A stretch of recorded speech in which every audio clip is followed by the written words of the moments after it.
Romanos capítulo 1, el versículo 17.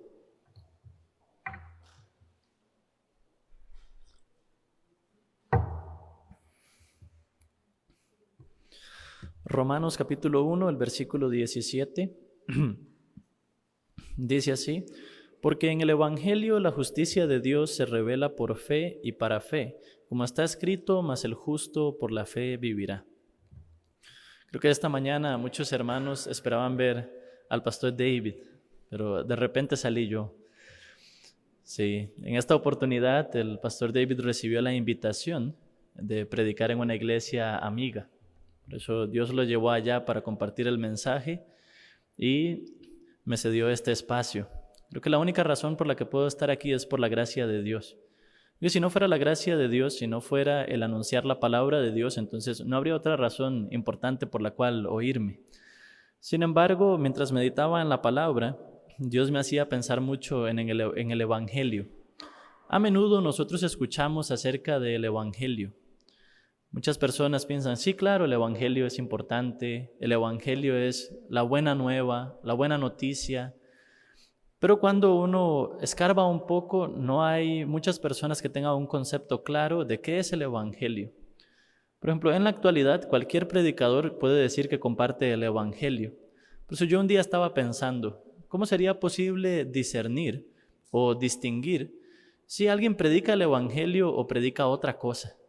Si alguien predica realmente el Evangelio que está en la Biblia o predica algo nacido de su razonamiento o su idea, su opinión, su propio pensamiento humano, su propia filosofía. Y un día escuchando una palabra, allí salía la respuesta. Esa es la palabra con la que iniciamos el culto esta mañana. En Romanos 1:17 dice: porque en el Evangelio la justicia de Dios se revela. Entonces, si una persona predica el Evangelio, dentro de esa prédica, ¿qué debe revelarse? Debe revelarse la justicia de Dios. Si se escucha una prédica de alguien, no sé, 1 mes, 2 meses, 3 meses, pero dentro de esa prédica no se revela la justicia de Dios, entonces podríamos afirmar que eso no es el Evangelio. Por eso estaba pensando mucho acerca de esa parte, y especialmente cuando uno estudia la historia de la iglesia, la historia del cristianismo. En cada siglo Dios levantó diferentes siervos que anunciaran el Evangelio, diferentes siervos que anunciaran la palabra. Especialmente estaba viendo un poco acerca de D.L. Moody. Por eso en el tema de esta mañana se trata acerca de uno de los sermones más famosos de D.L. Moody, conocido como las 3 R's. Entonces, dentro de esas 3 R's quisiera compartir cómo se revela la justicia de Dios, cómo se revela el Evangelio. Entonces quisiera mostrar un poquito la primera R dentro de esas 3 R's de la teología o del mensaje del sermón que compartía Moody en muchísimos lugares del mundo. La primera R es ruined by the fall. Eso quiere decir arruinado por la caída. Si nosotros vemos la Biblia, desde que Dios creó al hombre sobre la tierra, entre Adán y Dios había una comunicación muy fluida, una comunión muy cercana, pero cuando Adán y Eva cometieron pecado, hubo una gran separación. Espiritualmente, el ser humano murió desde ese momento, pero muchas veces nos cuesta darnos cuenta de esa condición, porque nosotros nos vemos vivos nada más. Simplemente pensamos, muerto es el que está bajo tierra en el ataúd, yo estoy vivo, tranquilo, respiro, crezco, todas mis funciones biológicas funcionan. Entonces nos cuesta darnos cuenta de a qué se refería Dios cuando dijo que si comen del árbol de la ciencia del bien y del mal, van a morir. Pero la Biblia nos habla acerca de esto. Vamos a buscar inicialmente Romanos capítulo 5, el versículo 12. Romanos capítulo 5, el versículo 12. Romanos 5:12 dice: por tanto, como el pecado entró en el mundo por un hombre, y por el pecado la muerte, así la muerte pasó a todos los hombres, por cuanto todos pecaron. Aquí en un solo versículo la Biblia nos explica qué fue lo que sucedió en el momento que Adán y Eva cayeron. En el momento que Adán y Eva cometieron pecado, podemos ver claramente qué fue lo que sucedió. Dice, el pecado entró en el mundo por un hombre, y por el pecado la muerte. Así la muerte pasó a todos los hombres, por cuanto todos pecaron. Aquí no nos habla precisamente de una muerte física. Cuando Adán y Eva comieron del fruto, no fue como si hubieran comido veneno y hubieran caído muertos en ese instante, sino que cuando Eva comió, parece que ella todavía está viva. Incluso ofrece a su marido Adán. Y Adán también come. Luego de eso, ven que están desnudos, cosen hojas de higuera, forman delantales. Entonces no parece que hayan muerto en ese momento. Pero lo que sí sucedió en ese momento fue que entre Dios y el hombre hubo una desconexión. Por eso, cualquier espíritu que está separado de Dios, Dios lo ve como un espíritu muerto. Ya no tiene ninguna esperanza o ninguna expectativa en ese espíritu muerto. Y ya ellos, no había nada que ellos pudieran hacer para salir delante de Dios. Por ejemplo, Dios empieza a buscar a Adán y le dice, ¿dónde estás? Adán le contesta, me escondí, tuve miedo porque estaba desnudo. Él había hecho delantales de hojas de higuera, o sea que no estaba desnudo, estaba vestido. Pero aunque hizo esos delantales de hojas de higuera, sentía que eso no era suficiente para salir delante de Dios. La humanidad se encuentra en esa situación. Aunque por una parte moral y éticamente trata de vivir bien, eso nunca le es suficiente para salir delante de Dios. Para salir delante de Dios siempre siente que falta, siempre siente que está debiendo, que no es suficiente y quiere esforzarse más, pero aunque se esfuerce toda su vida, realmente no tiene ninguna esperanza de que su obra vaya a agradar a Dios en algún momento. Por eso la primera R de Moody decía, arruinado por la caída. Vamos a ver un poco más acerca de qué quiere decir estar arruinado por la caída, arruinado por el pecado. Porque es muy importante conocer la extensión. En Romanos capítulo 3, del versículo 9 en adelante, nos habla acerca de esto. Dice, ¿qué pues somos nosotros mejores que ellos? En ninguna manera, pues ya hemos acusado a judíos y a gentiles que todos están bajo pecado. Como está escrito, no hay justo ni aun uno, no hay quien entienda, no hay quien busque a Dios. Todos se desviaron a una, se hicieron inútiles. No hay quien haga lo bueno, no hay ni siquiera uno. Sepulcro abierto es su garganta, con su lengua engañan, veneno de áspides hay debajo de sus labios. Su boca está llena de maldición y de amargura, sus pies se apresuran para derramar sangre, quebranto y desventura hay en sus caminos, y no conocieron camino de paz. No hay temor de Dios delante de sus ojos. Hasta el versículo 18. Estas palabras al inicio suenan como palabras muy duras para la mayoría de las personas. Por ejemplo, si usted descarga una aplicación de la Biblia en su teléfono, ahí diariamente le llega un versículo bonito cada mañana. ¿Han visto? Estos versículos nunca salen esas mañanas, porque son versículos que a las personas no les agrada oír, pero son la realidad de cómo Dios nos ve. Entonces, nosotros no siempre nos vemos así. Pensamos que en ocasiones puede haber alguna bondad, pero de parte de Dios nunca habla de la bondad que salga del corazón del hombre. Siempre habla de esta clase de cosas. Dice, sepulcro abierto es su garganta. ¿Cómo es un sepulcro abierto? Un sepulcro es como una tumba donde ponen un muerto. Pasando unos días, ese muerto hiede, huele muy mal, es insoportable. Por eso todos los sepulcros tienen que estar bien cerrados, para que no salga ese olor. Pero, ¿qué dice la Biblia? Nuestra garganta, sepulcro abierto. Entonces, eso nos puede hacer meditar. Alguno puede pensar, no es así. Pero yo le invito a recordar su última discusión, su última pelea, ya sea con su esposo, con su esposa, con un amigo. La última vez que se molestó mucho y bien enojado, ¿qué salía de su boca? ¿No era un sepulcro abierto? Salían un montón de cosas que luego quisiera retirar, que luego quisiera quitar. Pero todo eso sale desde el corazón del hombre. Es muy interesante ¿Cómo está escrito sobre la Biblia? Vamos a ver Jeremías, capítulo 17, versículo 9. Quizá leyendo estos versículos alguna persona que venía muy animada al culto se empieza a sentir mal. Pero no se preocupen, hay 3 R's, no nos vamos a quedar solo en la primera. Vamos a ver Jeremías capítulo 17, el versículo 9. Jeremías 17, 9 dice: engañoso es el corazón más que todas las cosas y perverso. ¿Quién lo conocerá? ¿Por qué es necesario ver esta palabra? Dice que nuestro corazón es engañoso y perverso. ¿Quién lo conocerá? ¿Por qué la Biblia nos invita a hacernos esa pregunta?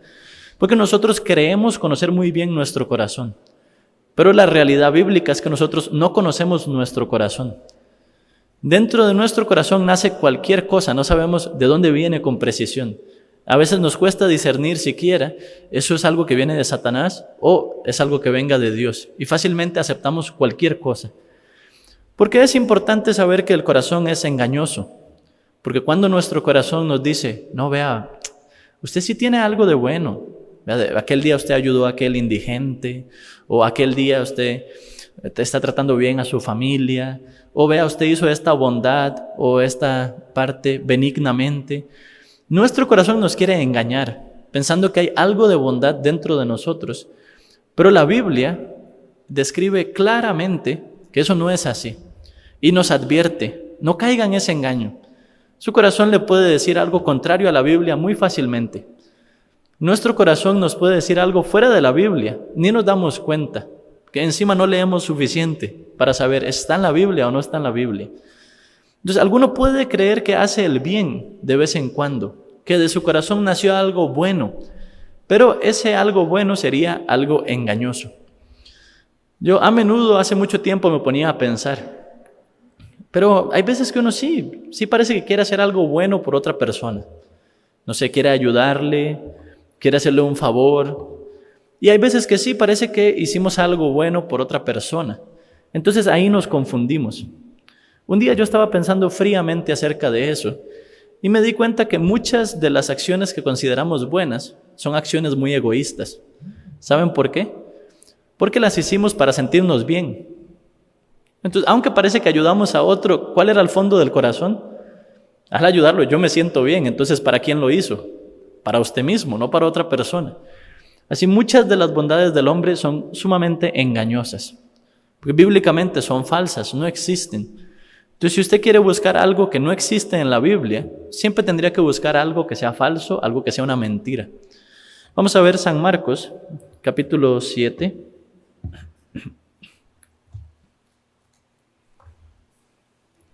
San Marcos, capítulo 7.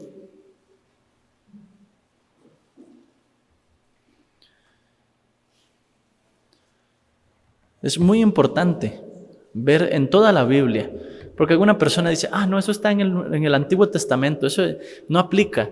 Y otra persona piensa, no, lo que está en el Nuevo Testamento, o lo que haya dicho Jesús. Así muchas personas tienen varios puntos de vista, varias opiniones, pero quisiera demostrar que toda la Biblia está bien conectada, está bien relacionada, no hay nada que esté por fuera, no hay nada que esté aislado. En San Marcos capítulo 7, versículo 21, en muchas de sus Biblias estaría escrito en rojo, porque fueron las palabras de Jesús. Entonces, lo que Dios vio acerca del corazón del hombre en Jeremías 17, 9, parece que Jesús en San Marcos 7 está completamente de acuerdo. Dice, porque dentro del corazón de los hombres salen los malos pensamientos, los adulterios, las fornicaciones, los homicidios, los hurtos, las avaricias, las maldades, el engaño, la lascivia, la envidia, la maledicencia, la soberbia, la insensatez. Todas estas maldades de dentro salen y contaminan al hombre. Dentro de lo que Jesús describió de nuestro corazón, ¿alguno pudo encontrar algo bueno? Tal vez encontraron una u otra palabra que no conocían, pero no encontraron nada bueno. No dice, del corazón del hombre sale la bondad, la benignidad, la paciencia, el amor. No sale nada de eso.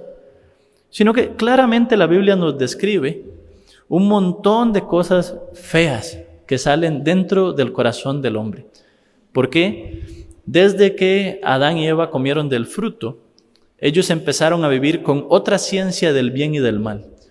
Pero mucha atención, no dice que fue solo la ciencia del mal, dice la ciencia del bien y del mal.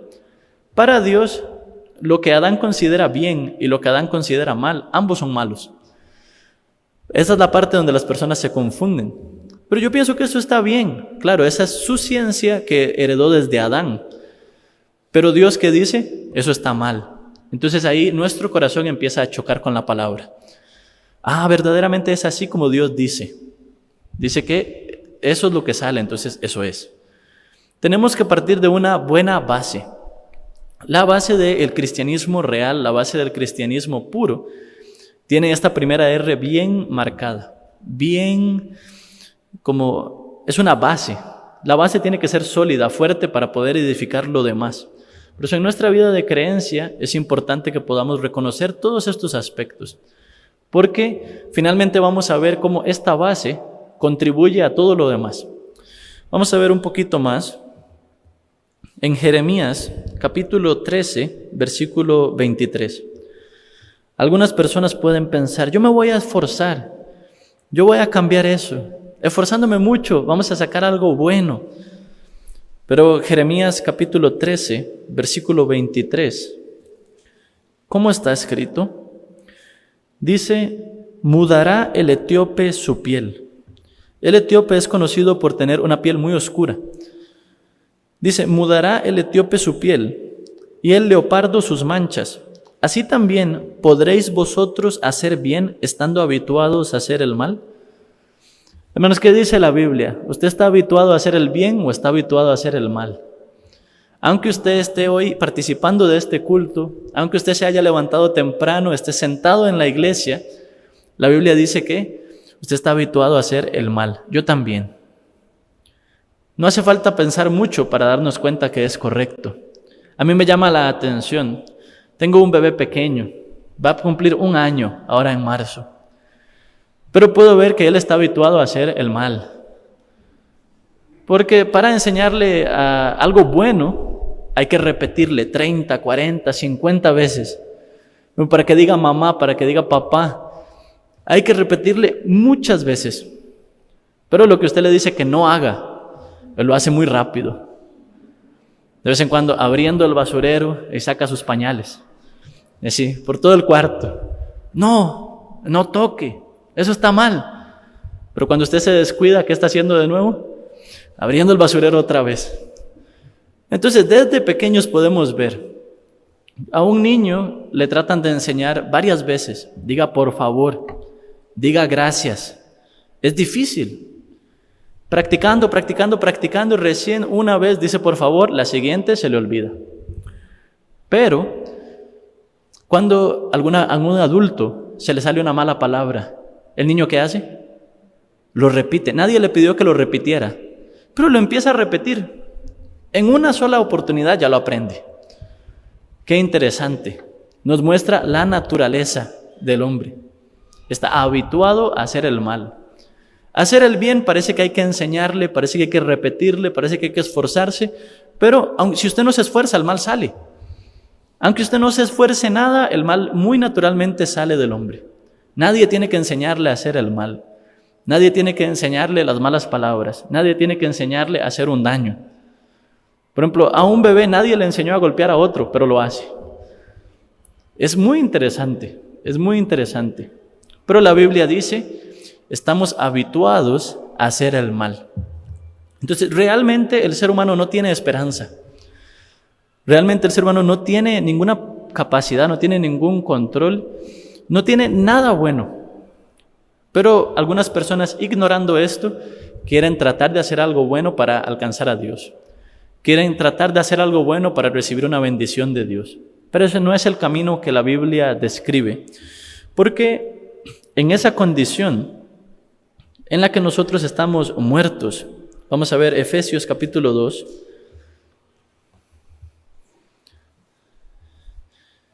Efesios capítulo 2.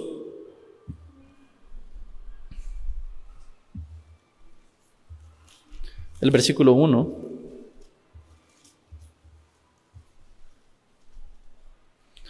Efesios capítulo 2, el versículo 1 dice: y Él os dio vida a vosotros cuando estabais muertos en vuestros delitos y pecados.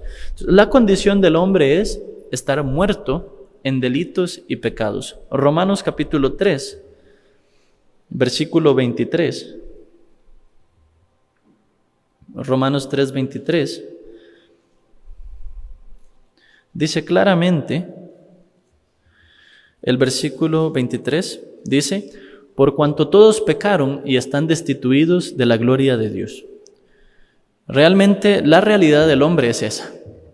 Desde el pecado de Adán y Eva, todos nosotros estamos destituidos de la voluntad de Dios, del reino de Dios, de los goces de Dios, de la bendición de Dios. Estamos muertos. Pero la Biblia nos enseña acerca de eso. En nuestro día a día pareciera que estamos vivos, pero la Biblia dice claramente que estamos muertos. Entonces, ¿de un muerto qué puede salir? De un muerto no puede salir nada. Si un muerto se esfuerza, ¿qué logra? Si un muerto se esfuerza, no logra nada. Esa es nuestra situación, nuestra condición. Entonces, para ese muerto, ¿qué sería una buena noticia? Para ese muerto sería una muy buena noticia que alguien le dé la vida. Para ese muerto sería una buena noticia que alguien cargue su pecado. Para ese muerto sería una buena noticia que alguien lleve su condenación. Para ese muerto, invitarlo a tratar de hacer el bien no es una buena noticia. Sin embargo, es la posición de muchas iglesias. Quieren abogar a la bondad, a la benignidad del hombre. Similar a cualquier otra religión fuera del cristianismo, sea budista. Entonces los budistas que piensan, mediante la meditación, mejorar al hombre. Porque no saben que el hombre está muerto. No saben que por más que medite en la montaña del Tíbet por un año entero, de ese hombre va a seguir saliendo el mal. Eso muchas personas se dan cuenta, pensando que aquí en la naturaleza, en una montaña tan alta, lejos de todo lo sucio del mundo, aquí va a salir algo bueno. Mientras empieza a meditar, solo salen cochinadas en su mente. ¿Por qué? Dentro del corazón del hombre sale.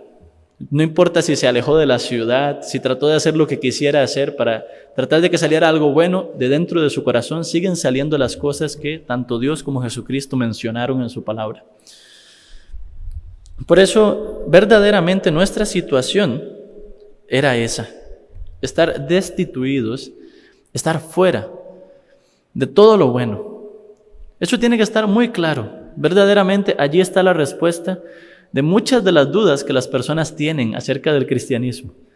Muchas interrogantes, preguntas que han dado vueltas por 500 años o más. Dentro de ese análisis se soluciona todo.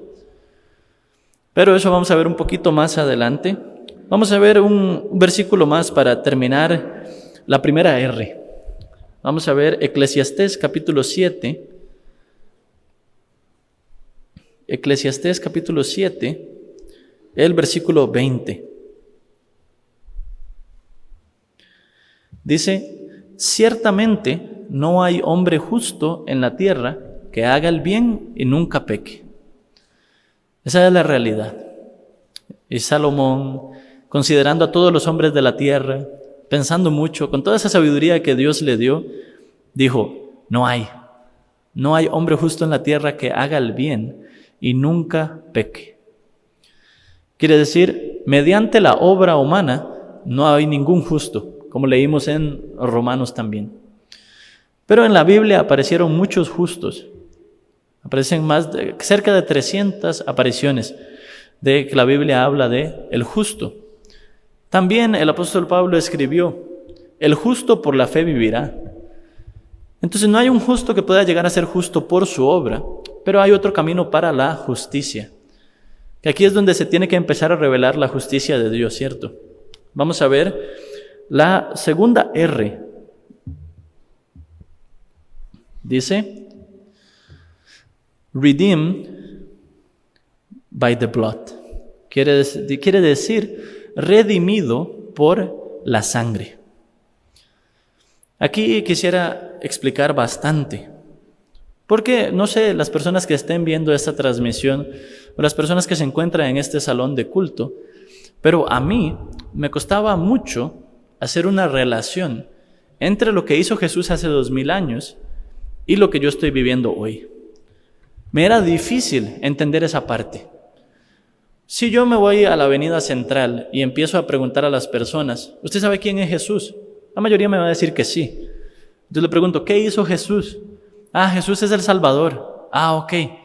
¿Jesús de qué lo salvó? De mis pecados. Perfecto. ¿Pero usted tiene sus pecados? Sí. Entonces, ¿de qué lo salvó? De mis pecados. ¿Pero usted tiene pecados? Sí.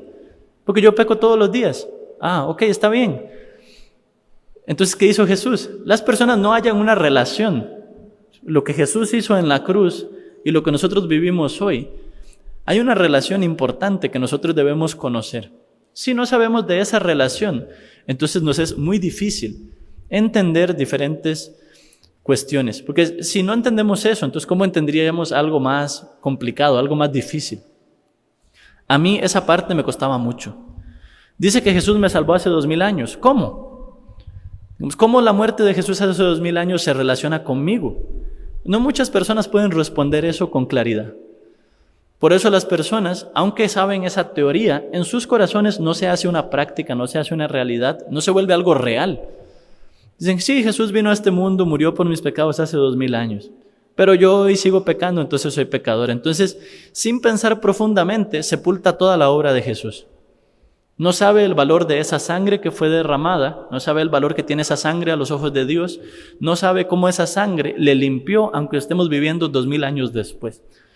Por eso considero que ese punto es muy importante, tener una base precisa, bíblica, de lo que sucedió hace 2000 años y de cómo hasta el día de hoy esa obra lleva frutos, cómo hasta el día de hoy esa obra tiene vigencia, tiene permanencia.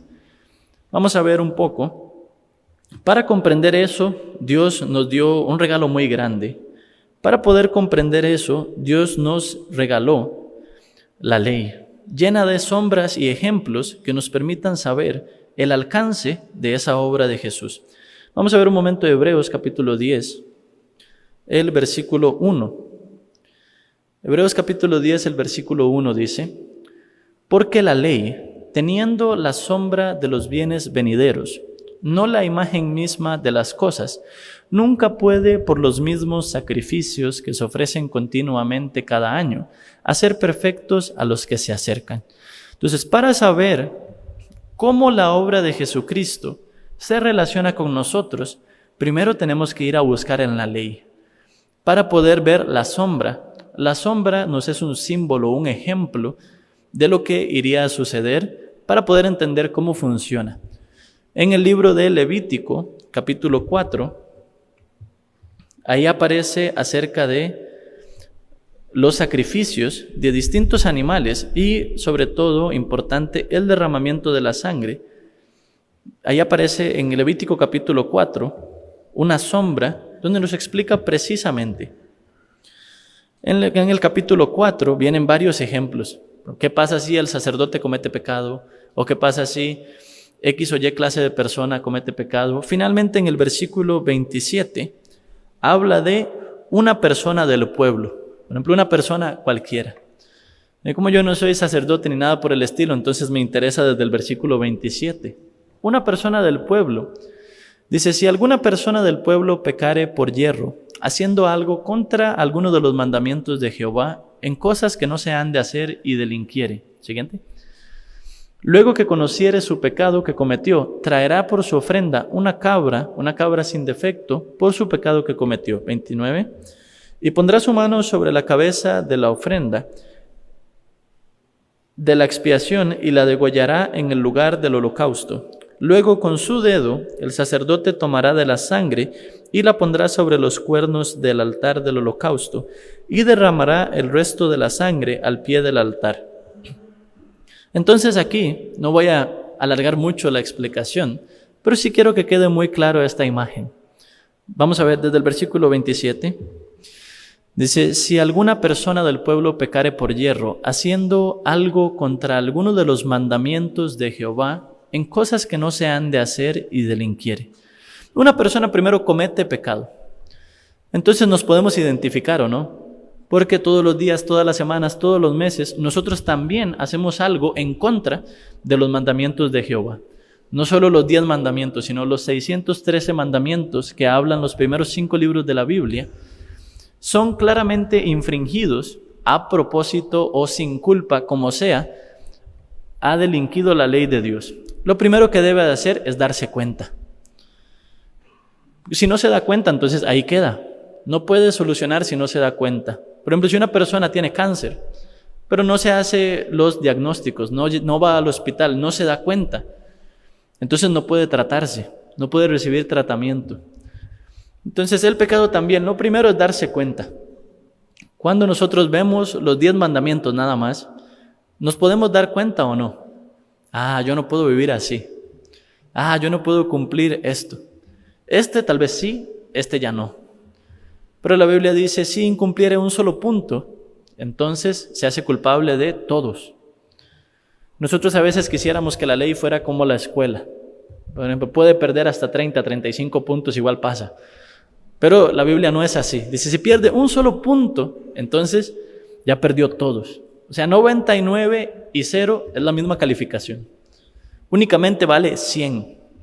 Es muy cerrado, es sí o no, punto. Entonces, cuando una persona se daba cuenta de su pecado, ¿qué debía de hacer? Debía traer un sacrificio.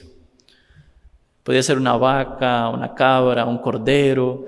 Habían varios ejemplos, pero principalmente se acostumbraba a un cordero de 1 año, macho, sin defecto. Y haciendo la imposición de manos, entonces, luego ese cordero tenía que ser degollado. Cuando usted degolla un animal, sale toda la sangre. Cuando corta el cuello. Por ejemplo, en mi infancia me crié un tiempo en Guanacaste. Entonces pude ver cómo mataban a los chanchos. No sé si alguno ha tenido esa experiencia. Ya primero con un mazo. Bueno, ahora hay unas pistolitas, pero en ese tiempo era con un mazo, golpeándole la cabeza. Ya cuando queda medio aturdido, entonces lo guindaban y cortaban el cuello. Ahí derramaba toda la sangre. Esa clase de escena cruda los sacerdotes veían a diario.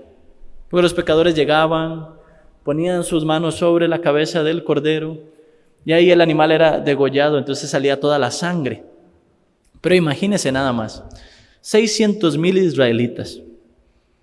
¿Cada cuánto cometerían pecado? ¿Cada cuánto traerían los corderos?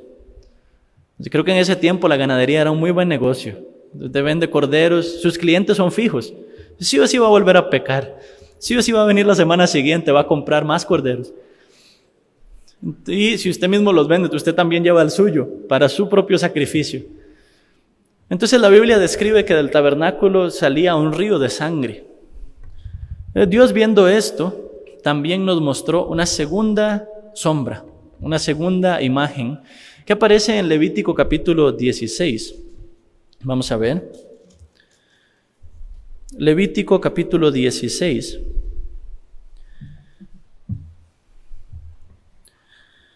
Aquí en Levítico capítulo 16 era un día especial, el día de la expiación. Este día se hacía el sacrificio por 1 año, por los pecados del pueblo de 1 año. Entonces quiere decir que esta vez no solo había una persona, sino que era un sacrificio para todo el pueblo. Qué buena idea, ¿verdad? 600,000 en uno. Entonces, un solo cordero, no por un pecado o por una semana o por un día, sino por 1 año entero. Y no voy a detallar todo lo que sucedía este día, porque en realidad hay 3 sacrificios que tomaban lugar, pero quisiera nada más que prestemos mucha atención. Aquí aparece un versículo que nos habla acerca de esa imposición de manos. El versículo 21 dice: y pondrá Aarón sus 2 manos sobre la cabeza del macho cabrío vivo, y confesará sobre él todas las iniquidades de los hijos de Israel, todas sus rebeliones y todos sus pecados, poniéndolos así sobre la cabeza del macho cabrío, y lo enviará al desierto por mano de un hombre destinado para esto. Qué interesante. Dice que Aarón, sumo sacerdote, poniendo las manos sobre esa ofrenda, confesaba todos esos pecados, todas esas maldades del pueblo entero. Y dice que los ponía, usa esa expresión, ¿cierto? Dice, poniéndolos sobre la cabeza de ese animal. Entonces, la imposición de manos llevaba ese significado. Está colocando el pecado sobre ese animal. Entonces, si yo tomo esta taza y la coloco de este lado, ya la puse ahí, esta taza ya no se encuentra aquí, ahora se encuentra aquí. Entonces, colocando el pecado de todo el pueblo y lo ponía sobre la cabeza de ese cordero. Porque esto es muy importante. Estas son las sombras que Dios nos dejó para poder comprender a plenitud el sacrificio de Cristo. Así colocó ese pecado. Dios, mediante Jesucristo, hizo lo mismo. Vamos a ver un momento Isaías. En Isaías, capítulo 53. Isaías, capítulo 53, nos habla acerca de esta parte. ¿Dónde coloca? Isaías 53, capítulos 5 y 6. Dice, mas él herido fue por nuestras rebeliones, molido por nuestros pecados. El castigo de nuestra paz fue sobre él, y por su llaga fuimos nosotros curados. Todos nosotros nos descarriamos como ovejas, cada cual se apartó por su camino, mas Jehová cargó en él el pecado de todos nosotros. Entonces aquí sucede lo mismo. Los pecados, las rebeliones, las transgresiones, Dios dice que las cargó en Jesús. Pero Dios no es alguien que haga las cosas a medias. No se preocupe. Usted puede pensar, todos los pecados, hasta los que voy a cometer mañana, Dios está bien consciente de todos los pecados que usted va a conocer hasta el día que se muera, hasta el día que ya no pueda pecar. Y Dios los colocó. Si nosotros, mediante la confesión o pidiendo perdón, tuviéramos que poner nuestros pecados en Jesús, sí o sí lo haríamos mal. Sí o sí nos equivocaríamos. No hay manera de que a nosotros nos vaya a salir bien eso, porque ni siquiera estamos conscientes de todos nuestros pecados, ni siquiera sabemos todos los pecados que hemos cometido. Pero ¿quién sí conoce muy bien? Dios conoce. Cualquier pecado, por más pequeño que se haya levantado en su corazón, Dios sí lo vio, Dios sí lo conoció, y Dios se encargó de ponerlo sobre Jesús. En el Antiguo Testamento, esa imposición de manos era hecha por Aarón, sumo sacerdote. Una vez que Aarón muere, entonces se levanta otro sumo sacerdote. Aunque hubieran muchos sacerdotes, el sumo sacerdote era uno solo. Tenía un cargo más alto. El sumo sacerdote era el único que podía hacer esta imposición por los pecados de todo el pueblo una vez al año y presentaba esa sangre en el lugar santísimo. Otros sacerdotes podían ir hasta el lugar santo, pero al lugar santísimo solo el sumo sacerdote, y no cuando quisiera, solo una vez al año, y no podía ir sin sangre, sino sí o sí tenía que presentar la sangre de un animal por el pecado del pueblo. ¿Por qué es importante saber esto? Dios nos dio esas sombras para explicarnos qué relación tiene el sacrificio de Cristo con nosotros. Vamos a ver un poco. San Juan, San Juan, capítulo 1. Si alguno no trajo Biblia hoy, creo que habría perdido mucho.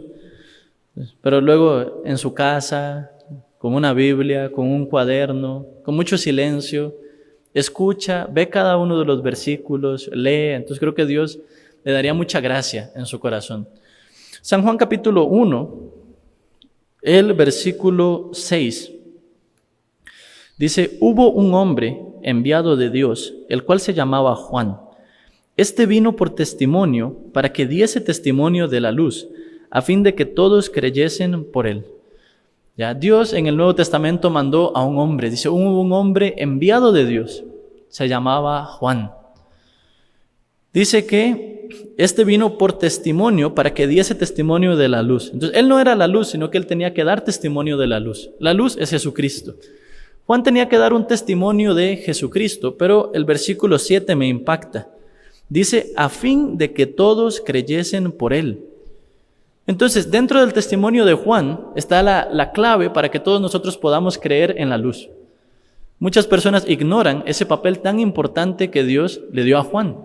Mediante el testimonio de Juan, todos nosotros podemos creer en la luz.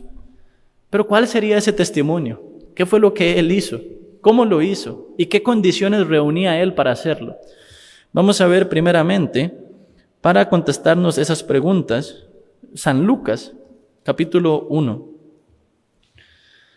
Dentro de los 4 libros del Evangelio, el que nos detalla más esa parte, todos mencionan a Juan y lo que él hizo, pero creo que Lucas, por haber sido doctor, era más detallista, más meticuloso, y escribió muy bien en el capítulo 1 para que nosotros podamos darnos cuenta acerca de las condiciones que reunía Juan el Bautista. San Lucas capítulo 1, el versículo 5.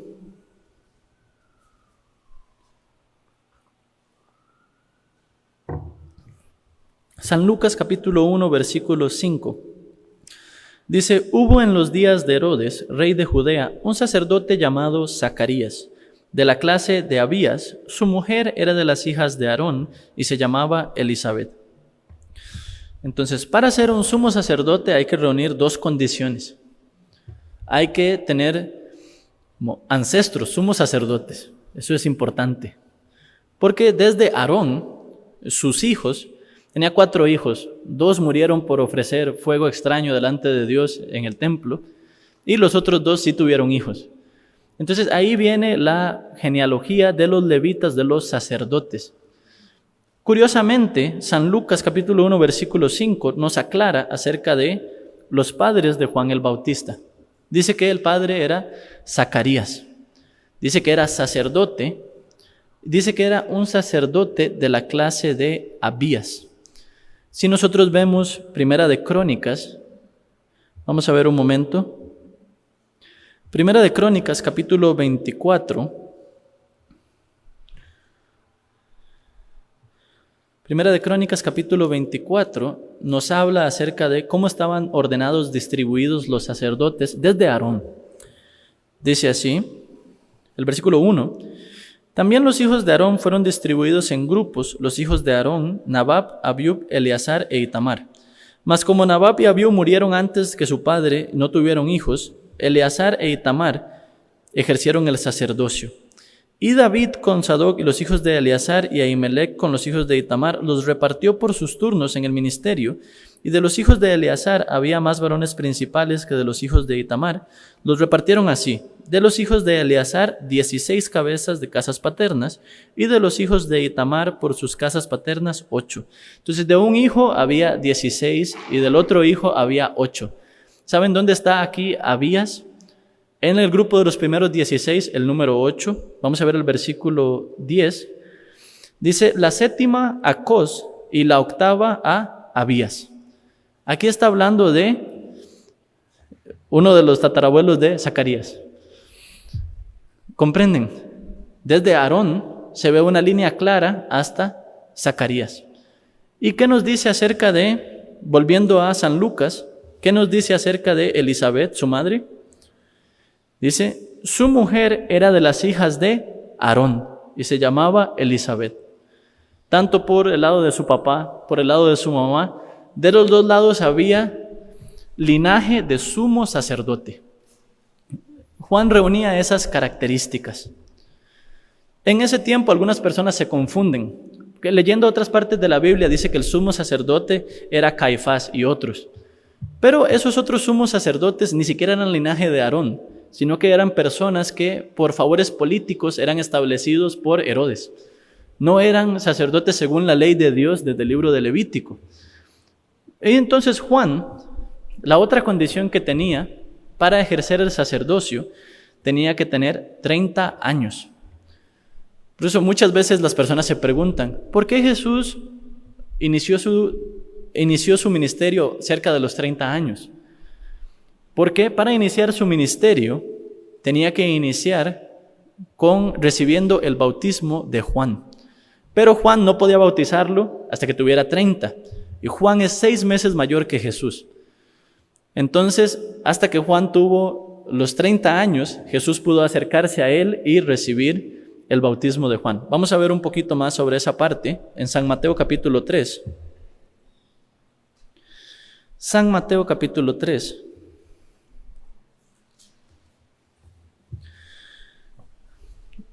El versículo 13.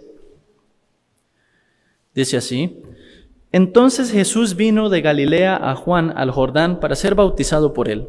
Mas Juan se le oponía diciendo: Yo necesito ser bautizado por ti, ¿y tú vienes a mí? Este es un momento un poco incómodo para Juan. Dentro del testimonio de Juan, él decía: yo no soy digno de amarrarle o desamarrarle un zapato a Jesús. Pero Jesús viene a pedirle que lo bautice. Entonces, cuando yo le pregunto a las personas, ¿por qué Jesús quiso ser bautizado? Muchos me dicen, para dar el ejemplo, para mostrar a los demás que había que bautizarse. Pero la Biblia habla de algo mucho más importante que eso. Porque si Juan el Bautista solo quisiera dar el ejemplo, entonces él hubiera bautizado. Si Jesús solo quisiera dar el ejemplo, él hubiera bautizado a Juan y hubiera quedado claro que las personas practicaran el bautismo. Pero esa es la idea que tiene Juan. Sería mucho mejor que él me bautice a mí. Porque Juan estaba bautizando a los pecadores para el arrepentimiento. Entonces no tiene mucho sentido que bautice a Jesús, porque Jesús no tiene ningún pecado. Pero ¿cuál es la respuesta de Jesús a esto? Jesús le dice, pero Jesús le respondió en el versículo 15, pero Jesús le respondió, deja ahora, porque así conviene que cumplamos toda justicia. Entonces le dejó. Ya Jesús, viendo que Juan estaba tan negativo acerca de esta situación, entonces le explicó, Juan, esto es necesario. Con esto vamos a cumplir toda la justicia. Entonces dice que Juan accedió. ¿Qué quiere decir cumplir toda la justicia? Lo opuesto a justicia en la Biblia es el pecado. Para cumplir toda justicia, básicamente hay que quitar todo el pecado. Para que algo esté limpio, hay que quitar todo lo sucio. Juan no entendía por qué era necesario que Jesús fuera bautizado, pero Jesús le dijo el propósito. Mediante este bautismo podemos cumplir toda justicia. Entonces, en este bautismo, ¿qué es lo que sucede? Para bautizar a Jesús, Juan pone sus manos sobre la cabeza de Jesús. Esta es la imagen que Dios ya nos había mostrado, donde un sumo sacerdote, representando a un grupo más largo de personas, más grande de personas, pone sus manos sobre el sacrificio. En ese momento, el pecado de todo el mundo, entiéndase mundo, no solo el planeta Tierra, sino desde Adán hasta el último hombre de la tierra. Para ser preciso, hasta la muerte del último hombre de la tierra. Todos los pecados del mundo, Juan el Bautista, siendo el último sumo sacerdote, los puso sobre la cabeza de Jesús. De la misma manera que Aarón ponía todos los pecados de los israelitas sobre la cabeza del cordero una vez al año. Claro, Jesús es un sacrificio mucho más grande que las ovejas o los corderos que se ofrecían. Por eso Juan el Bautista, cuando él puso las manos sobre la cabeza de Jesús, se cumplió esa palabra que Isaías había profetizado. Mas Jehová cargó en él el pecado de todos nosotros. Aunque Isaías escribió 700 años antes de que Jesús viniera a esta tierra, él tenía una certeza. En el momento que Dios pone el pecado del mundo sobre el Mesías, ya hasta el pecado mío en este momento se va a poner sobre Jesús.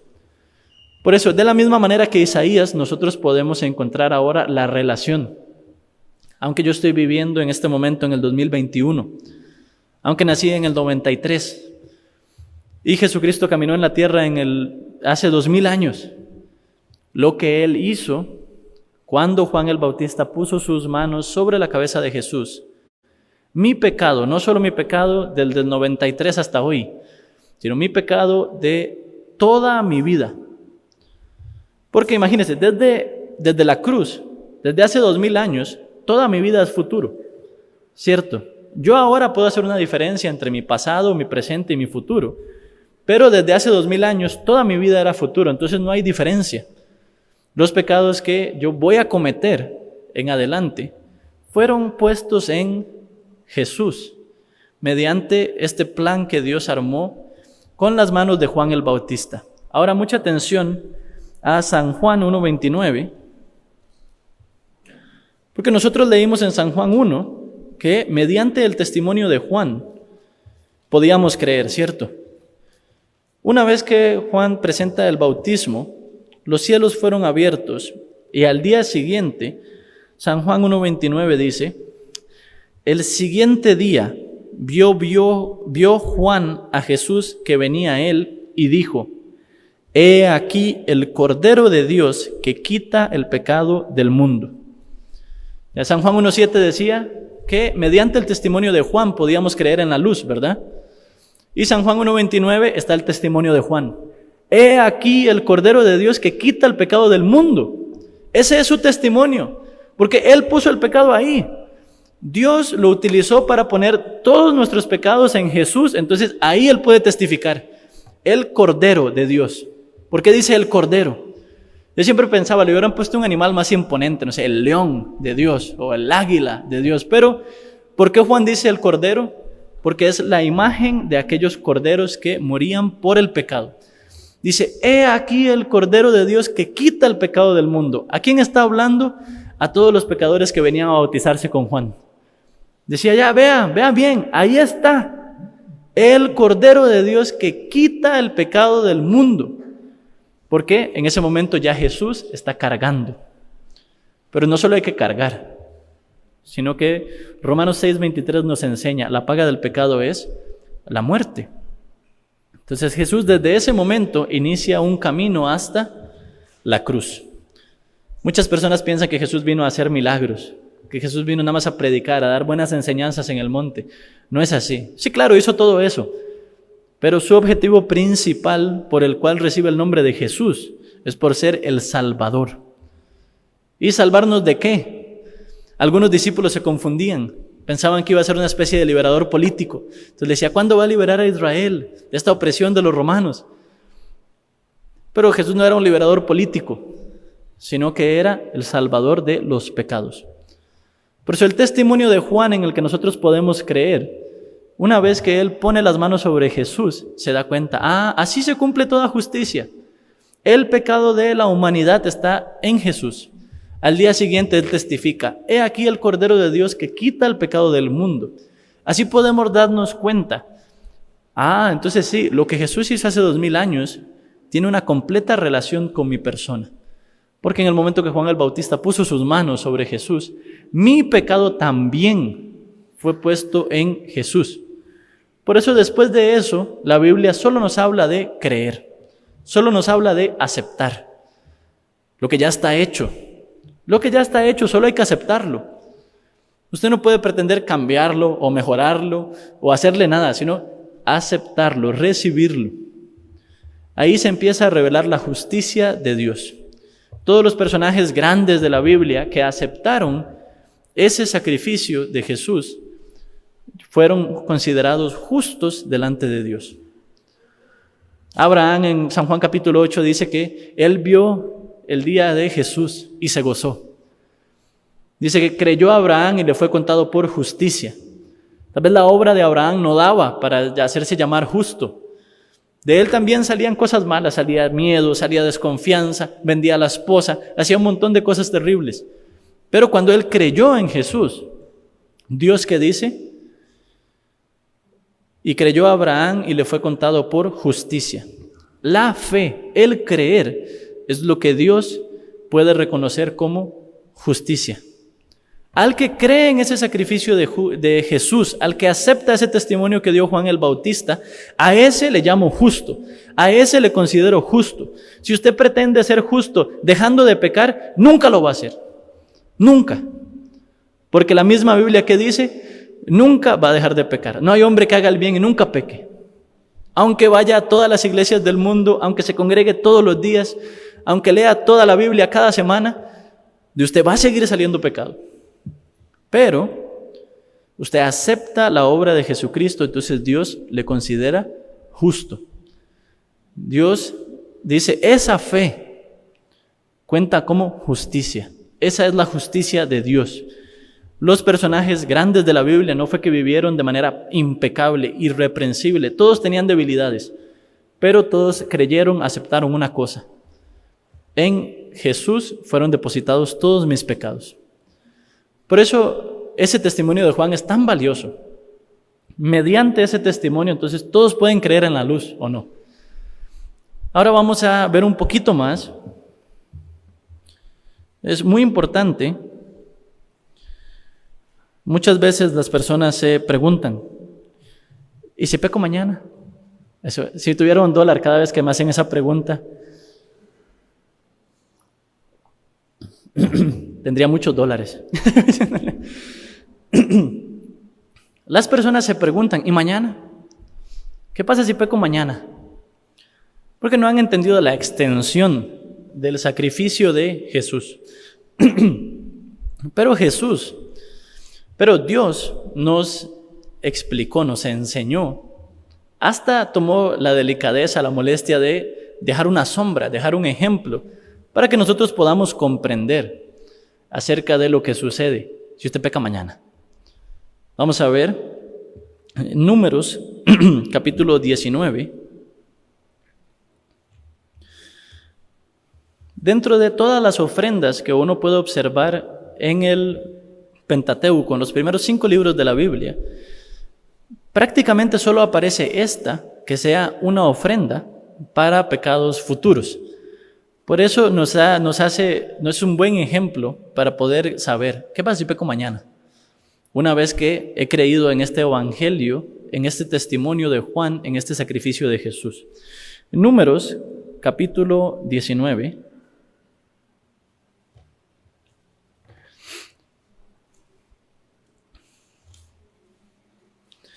Números, capítulo 19,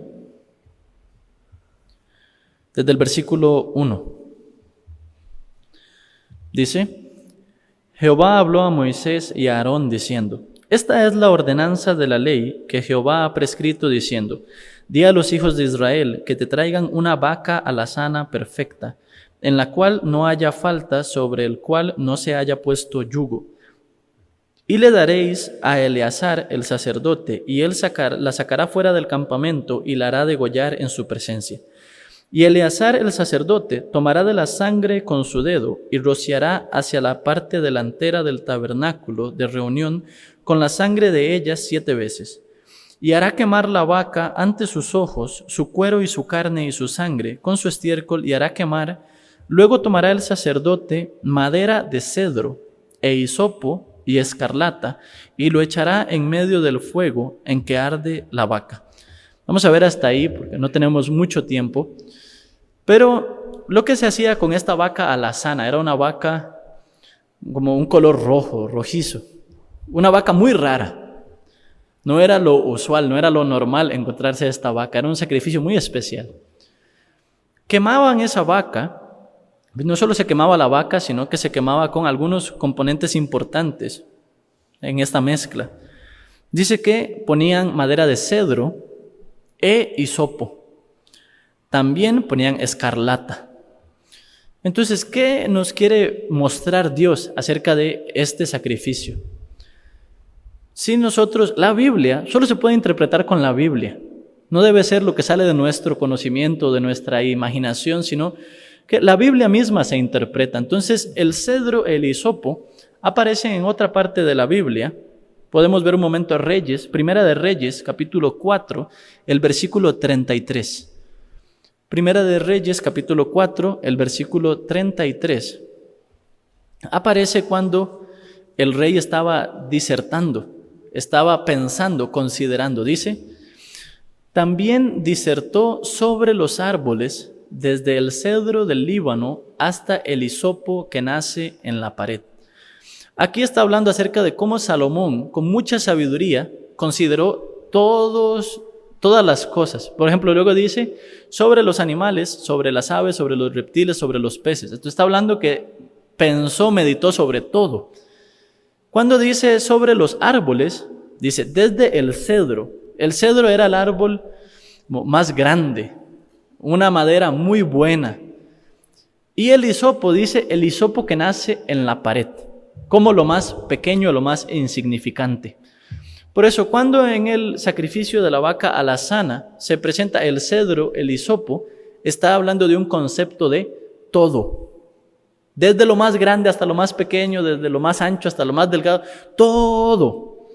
Porque así expresa que Salomón estaba meditando. Desde el cedro hasta el hisopo. Entre el cedro y el hisopo estarían todos los otros árboles. Y dice que también va dentro de ese fuego escarlata. Escarlata sería una tela color rojo, pero no cualquier rojo, sino un rojo muy fuerte. Y ese rojo nos representa el pecado. Vamos a ver Isaías capítulo 1.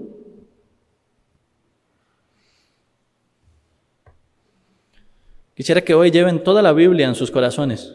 Isaías capítulo 1, el versículo 18, nos habla acerca de esta escarlata. Dice, venid luego, dice Jehová, y estemos a cuenta, si vuestros pecados fueren como la grana, como la nieve serán emblanquecidos, si fueren rojos como el carmesí, vendrán a ser como blanca lana. Si nosotros tomamos la Biblia en el idioma inglés, este versículo que dice, though your sins be as scarlet, quiere decir, si sus pecados son como la escarlata. Aquí aparece la palabra grana. En ese tiempo, para dar un color a la tela, no era nada fácil. No era como ir a comprar un tinte y ponerlo en agua caliente, no. Sino que para dar un color específico, el caso del rojo, había un insecto. Ese insecto se le hacían una especie de ronchitas. Y esas ronchitas se exprimían y sacaban un tinte muy rojo. Eso era la grana. Por eso el pecado se relaciona con esa mancha. Las personas que trabajaban con esas, tiñendo de esa manera, todas, era como cuando usted cambia las tintas de la impresora, le quedan las manos todas manchadas de los diferentes colores. Entonces, con ese color rojo, era como el pecado, lo toca, se mancha y no puede quitarlo fácilmente. Por eso en el sacrificio de la vaca alazana, dice, desde el cedro hasta el hisopo y la escarlata. Nos está diciendo todo el pecado. Está ardiendo, está recibiendo ese juicio. Esto era una sombra. En el caso de la vaca alazana, después de hacer ese sacrificio, se tomaba la ceniza y esa ceniza se mezclaba con agua. Y cuando alguna persona cometía alguna impureza, se salpicaba con esa agua. Lo interesante de este sacrificio es que es un sacrificio que se preparaba para pecados futuros. Y no tanto menciona la sangre, sino que menciona con las cenizas el agua. Por eso cuando una persona, después de recibir la salvación, después de recibir el evangelio, comete algún pecado, no es que no pasa nada, sino que necesita ser salpicado con esa agua, con esa ceniza. Esa ceniza era del sacrificio de la vaca alazana, donde había sido quemado todo el pecado, y con agua. El agua es la palabra. Cuando una persona se cae, se equivoca, entonces la obligación de la iglesia, de los líderes, de los evangelistas, recordarle el sacrificio de Cristo y compartirle la palabra. Ese es el verdadero procedimiento. Desafortunadamente, otra iglesia tiene otra idea, condenarle al infierno. Cuando se equivoque, cuando se caiga, le quiere condenar al infierno. ¿Dónde dice la Biblia eso? Dios nunca nos quiso acercar a Él por miedo. Dios nunca nos quiso hacer sus esclavos como si fuera terrorismo, infringiendo miedo. Aunque Dios nos llama a servir, siempre nos llama a servir mediante su amor. Nos muestra lo grande que es su amor, lo grande que es su sacrificio. Enviar a su propio Hijo por nuestro pecado. Cuando nos recordamos de ese amor, nuestro corazón puede servir. Cuando nos recordamos de ese amor, haga un día el ejercicio. Usted se levanta un día y dice, uy, qué pereza, hoy no quiero ir a la iglesia. Luego recuérdese de Jesucristo en la cruz, derramando hasta la última gota de su sangre por usted. ¿Se levanta o no se levanta? Va a decir, qué vergüenza. ¿Cómo me va a dar pereza ir a la iglesia? Y si Jesucristo le hubiera dado pereza subirse a la cruz, ¿dónde estaría yo? Entonces ahí el corazón se arrepiente, ¿o no? Así muchas personas podrían llegar a equivocarse, podrían caerse en algún pecado, pero vamos a ver Hebreos, capítulo 9,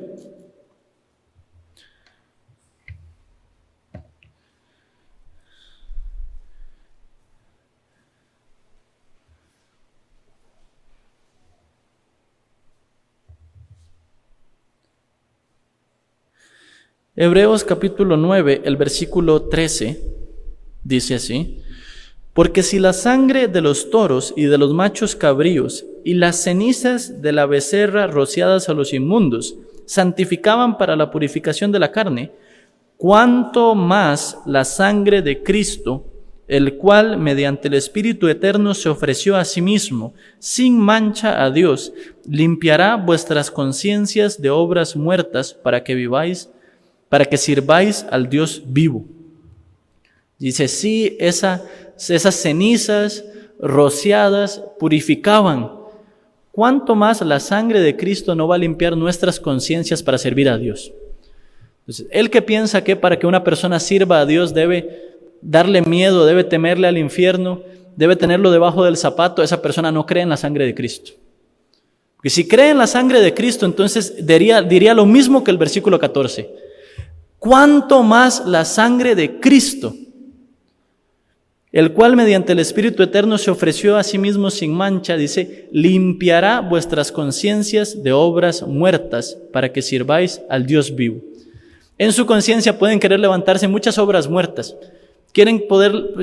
pueden querer levantarse muchas ganas de el mundo, de los deseos del mundo, de las tentaciones del mundo, pero es la sangre de Cristo que limpia esa conciencia de esas obras muertas, de esas obras que en otro tiempo eran vergonzosas para todos. ¿En qué otro aspecto limpia su conciencia? Ya no le hace llamarse más pecador. Aunque comete pecado, en vez de decir, ay, cometí pecado, soy pecador, la sangre de Cristo que hace, quita esa conciencia del pecado. Ah, Jesucristo me santificó, me perfeccionó una vez y para siempre. Eso es lo que habla la palabra de Dios. Eso es ser redimido en la sangre. No es solo saber que Jesús murió hace 2000 años.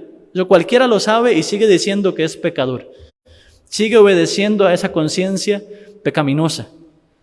Pero si nos damos cuenta la relación tan grande que existe, cómo Dios con todo su amor nos dio muchos ejemplos para poder entender esa redención tan grande. Vamos a pasar a la siguiente R, para ir finalizando. Dice, regenerated by the Spirit, la regeneración por el Espíritu Santo. La Biblia nos habla cosas muy interesantes. Algunas personas hasta el día de hoy quieren aferrarse a la idea de que si usted se equivoca pierde la salvación. Yo siempre les digo, si fuera así, entonces usted ya la perdió. ¿Acaso puede vivir sin equivocarse? ¿Acaso puede vivir sin cometer errores? Entonces, a menudo cuando me encuentro con esas personas le pregunto, ¿podría describirme cuál fue la última vez que usted perdió la salvación? ¿Cómo la recuperó? Nadie puede contestar. ¿Por qué? No quieren pensar en que la perdieron, porque ni siquiera sabrían cómo recuperarla. Vamos a pensar por un momento. Nosotros recibimos la salvación por el sacrificio de Cristo, ¿cierto? En el caso que usted pudiera perder la salvación, tendría que recuperarla de la misma manera. Usted va a bajar a Jesús y lo va a crucificar de nuevo. Porque si usted perdió su salvación, ocupa recuperarla, tiene que ser con el mismo método. Entonces dice que no va a bajar a Jesús de nuevo. Entonces la va a recuperar haciendo alguna buena obra.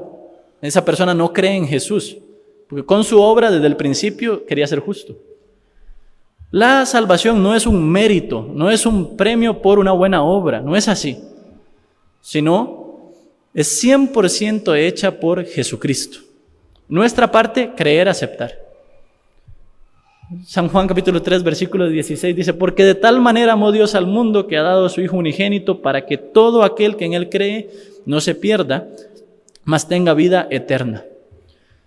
Ya, nosotros, al recibir la salvación, hay muchas cosas que sucedieron. Vamos a ver un poco en 2 Corintios, capítulo 1, versículo 17. 2 Corintios, capítulo 1, versículo 17, habla de cómo nosotros somos una nueva criatura en Cristo. Vamos a ver. 2 Corintios, capítulo 1, versículo 17 dice: así que al proponerme esto, usé quizá de ligereza. Ok, un segundo. Vamos a ver. 2 Corintios.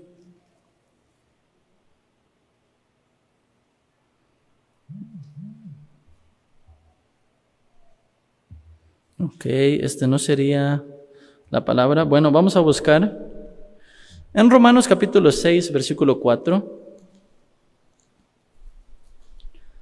Romanos capítulo 6, el versículo 4. Dice: porque somos sepultados juntamente con Él para muerte por el bautismo, a fin de que como Cristo resucitó de los muertos por la gloria del Padre, así también nosotros andemos en vida nueva. Pensemos por un momento que la salvación se perdiera. Qué gracioso sería este versículo. Por ejemplo, usted fue sepultado, resucitó con Cristo para andar en una vida nueva, pero perdió la salvación. ¿Qué pasó? Un zombie espiritual. Se levantó de la tumba. Suena muy chistoso, ¿o no? Porque no tiene nada que ver con la Biblia, esa idea. Verdaderamente sí quiero predicar que la salvación se pierde, entonces tengo que negar toda la Biblia. La Biblia claramente dice: porque somos sepultados juntamente con la muerte por el bautismo, a fin de que como Cristo resucitó de los muertos por la gloria del Padre, así también nosotros andemos en vida nueva. Entonces, sí, nosotros fuimos sepultados y mediante la resurrección de Cristo andamos en vida nueva. Para salirse de ahí, ¿cómo hace? Y luego para regresar ahí, entonces una persona que se sepulta y sale de la tumba, se sepulta y sale de la tumba, ¿cuántas veces? Es un pensamiento muy ingenuo, muy torpe. Vamos a ver un poco más. Gálatas capítulo 2, versículo 20. Gálatas capítulo 2, versículo 20. Dice: con Cristo estoy juntamente crucificado, y ya no vivo yo, mas vive Cristo en mí. Y lo que ahora vivo en la carne, lo vivo en la fe del Hijo de Dios, el cual me amó y se entregó a sí mismo por mí. Entonces, viendo este versículo, dice que con Cristo estoy juntamente crucificado. Ya no vivo yo, mas vive Cristo en mí. Y lo que ahora vivo en la carne, lo vivo en la fe del Hijo de Dios, el cual me amó y se entregó a sí mismo por mí. Pensemos por un momento. Si esta palabra es así, nosotros fuimos crucificados juntamente con Cristo. Ya no vivimos nosotros, sino que vive Cristo en nosotros. Si usted quiere perder la salvación, ¿cómo hace? ¿Se baja de la cruz? Eso es lo que va a hacer. Está crucificado juntamente con Cristo, entonces se baja de la cruz. Suena muy chistoso. Eso no es lo que la Biblia dice. Si nosotros recibimos el Evangelio, nuestra vida es una vida nueva. Podemos equivocarnos, sí. Ninguno va a andar levitando, ya es santo, no comete errores y sale flotando de la iglesia. No es así, sus pies están sobre la tierra todavía. Va a equivocarse, va a cometer errores. Pero también existe la disciplina por parte de Dios. En Hebreos capítulo 12, 13 nos habla acerca de esa disciplina. El hijo que no recibe disciplina dice que es bastardo, no es hijo. El hijo que recibe la disciplina, entonces Dios no le dejaría hacer cualquier cosa. Aunque usted intente vivir de cualquier manera, ¿Dios lo dejaría así? No, de la misma manera que usted no deja a su hijo o a su hija vivir como quiera. ¿Qué hace usted si su hijo está haciendo algo que no es bueno? Lo corrige. A veces le pega también. Entonces Dios, con el mismo amor, siendo hijos de Él, sí nos ve por un camino que no es beneficioso. Nos va a corregir, nos va a hablar, nos va a dar su palabra, nos va a dirigir. Creemos en ese Dios. Vamos a ver un poquito más. San Juan capítulo 1.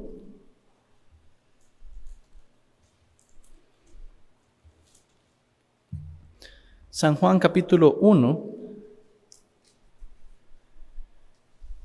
el versículo 12. Dice, mas a todos los que le recibieron, a los que creen en su nombre, les dio potestad de ser hechos hijos de Dios. Entonces, si hemos creído en el sacrificio de Jesús, nos hizo hijos. Decir que la salvación se puede perder es decir que usted puede dejar de ser hijo y volver a ser hijo, a cada rato. Entonces, realmente debemos saber nuestra condición, debemos entender bien qué es lo que Dios hizo con nosotros. En su evangelio nos hizo una nueva criatura. En Efesios capítulo 2, versículo 10 dice que somos hechura suya, creados para buenas obras, pero no dice que nosotros las vayamos a hacer, dice que Él preparó de antemano esas buenas obras. Voy a leer un versículo más para ir finalizando. En Hebreos, vamos a ver Hebreos capítulo 2. Hebreos capítulo 2 del versículo 1 al 4, quisiera leer.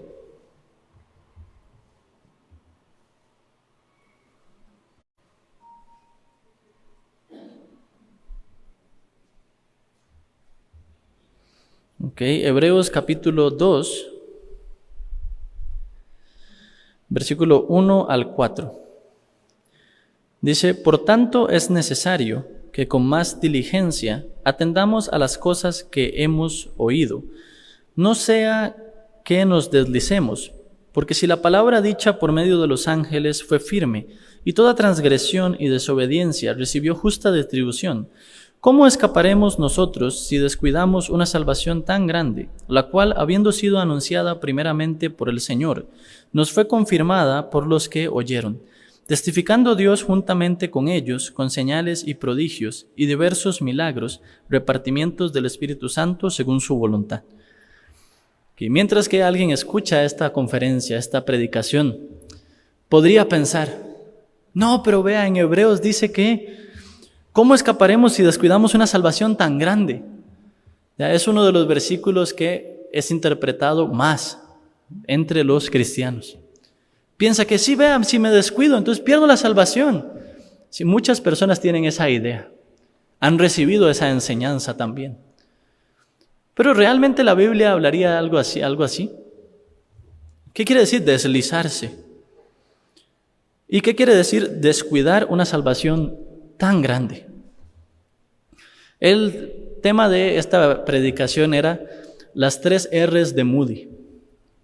D.L. Moody fue un predicador muy reconocido que anunciaba el Evangelio. Uno de los sermones que él más repetía era el sermón de las 3 R's, de lo que Dios había hecho. Pero yo les hago una pregunta. ¿Alguno sabe dónde está la iglesia de Moody al día de hoy? Él anunció a miles de personas el Evangelio. ¿Pero dónde estaría esa iglesia? No está. Eso es descuidar una salvación tan grande. Quiere decir que aunque muchas personas estaban oyendo el Evangelio, ellos no anunciaban el Evangelio. En el libro de Apocalipsis aparecen 7 iglesias. Solo 2 iglesias no recibieron la exhortación por parte del mensaje de Dios. Esas 2 iglesias tenían condiciones muy únicas. Una de las iglesias estaba en una fuerte aflicción, tribulación, dificultad constantemente. Entonces, cuando se encuentra en la plena dificultad, su corazón se mantiene muy puro con el Evangelio. Y la otra iglesia, aunque no tenía esa clase de dificultad, predicaba el Evangelio constantemente, con mucho denuedo, con mucha valentía. Cuando el pastor Oxo Park, fundador de la misión Buenas Nuevas, leyó acerca de esas 7 iglesias, tuvo un sentir en su corazón. A muchas denominaciones, iglesias muy grandes, de grandes predicadores, llámese D.L. Moody, llámese Charles Spurgeon, llámese Lutero. Sus iglesias no sobrevivieron 1 o 2 generaciones. Pasando eso, el evangelio se enfrió en aquellos lugares, en Alemania, en Estados Unidos. Hay muchas referencias. Entonces, ¿qué es descuidar una salvación tan grande? Aunque usted ha escuchado esta salvación tan grande, tan hermosa, tan perfecta, usted no anuncia ese evangelio. Entonces, pasando el tiempo, la llama del evangelio se va extinguiendo. La iglesia se corrompe.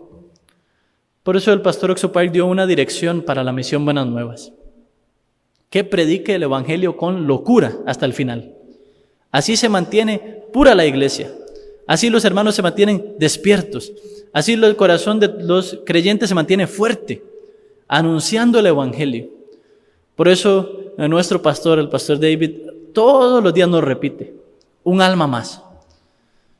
Entonces, no aceptar un alma más es descuidar el evangelio. Nuestra obligación, anunciar ese evangelio. Ahora más fácil que nunca. Compartiendo el link, invitando nuestras familias, nuestros amigos. Todas las semanas hay oportunidades. No hay ninguna excusa. No diga, ay, se me pasó esta actividad, voy a tener que esperar 3 meses. ¿Cuál? 3, 4 eventos al mes. ¿Cierto? Entonces, invitamos constantemente. En cada evento hay algo que no puede faltar. En cada evento se revela la justicia de Dios. En cada mensaje, en cada prédica. Algunos líderes cristianos que participan con nosotros dicen, pero es que siempre está compartiendo lo mismo. Es que estamos compartiendo lo más importante. No podemos dejar de compartir eso. El evangelio, la justicia de Dios se revela para todos los que participan. Por eso, hermanos, descuidar la salvación no es cometer un pecado y perder la salvación, no es así. Descuidar la salvación es dejar de anunciar este evangelio.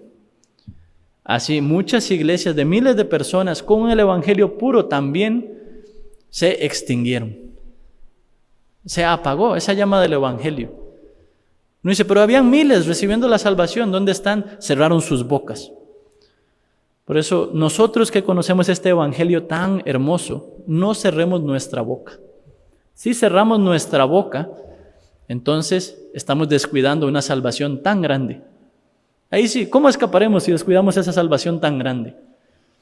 Así queremos tener una vida llena de la manifestación de Dios, llena de la bendición de Dios, llena de testimonio. Entonces, anunciemos el evangelio en cada oportunidad. Mientras anunciamos el evangelio, Dios nos va a bendecir grandemente. Amén. Oremos. Padre Celestial, le damos muchas gracias, Señor. Usted nos permite en esta mañana meditar en su palabra, Señor. Meditar en su evangelio, Señor. Cómo la justicia de Dios ha sido revelada a cada uno de nosotros, Señor. Y cómo también nosotros debemos revelar, Señor, esta justicia de Dios a las demás personas que todavía vagan en el mundo, Señor, que todavía tienen condenación, que todavía luchan con su pecado. Padre Celestial, permítanos, Señor, predicar, Señor, permítanos invitar, permítanos hacer extensiva la invitación a todas las personas y verdaderamente en cada evento encontramos una oportunidad de que la justicia de Dios sea revelada a más almas, Señor, sedientas que tienen hambre y sed de justicia, Señor. Padre Celestial, le damos gracias porque usted nos permite compartir esta mañana, Señor. Queremos encomendar nuestra vida, Señor, en sus manos, que usted nos utilice, Señor, ser instrumentos para poder llevar la buena nueva del evangelio a toda criatura, hasta los confines de la tierra, Señor, como dice su promesa en este año, que verdaderamente nos va a hacer expandir a norte, a sur, a este, a oriente, con el evangelio. Padre Celestial, le damos gracias, queremos dejar todo en sus manos, Señor, y oramos en el nombre de Cristo Jesús. Amén. Muchas gracias, terminamos.